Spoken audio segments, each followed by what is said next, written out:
Les échafaudages sont démantelés, Downing Street, les élections sont terminées et le nouveau gouvernement est en train d'être assemblé par un Premier ministre renforcé.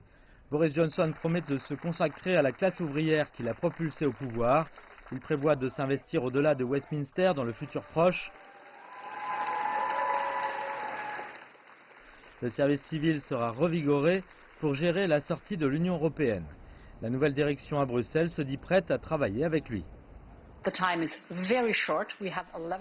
Le temps est très court. Nous avons 11 mois pour négocier beaucoup de domaines, pas seulement l'accord de commerce, mais nous parlons aussi d'éducation, de transport, de pêche, d'une question sectorielle. Donc beaucoup d'autres domaines sont dans l'agenda pour être négociés. Faire advenir le Brexit était un slogan de campagne et cela a réussi. Mais la tâche elle-même sera plus difficile. Beaucoup pensent encore que c'est même impossible dans le temps imparti. Les journaux prédisent une révolution à Whitehall et un remaniement majeur du cabinet l'an prochain. Un tiers des ministres pourraient être congédiés.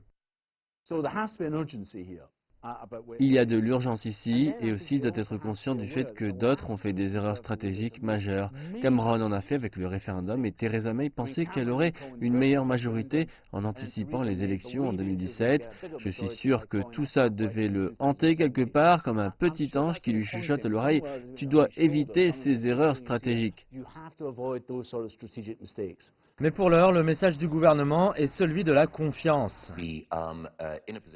Nous sommes dans une position de quitter l'UE avant le 31 octobre de l'an prochain et alors nous aurons conclu nos conversations avec l'UE à propos du nouveau cadre de libre-échange et de coopération amicale d'ici à la fin de l'année prochaine.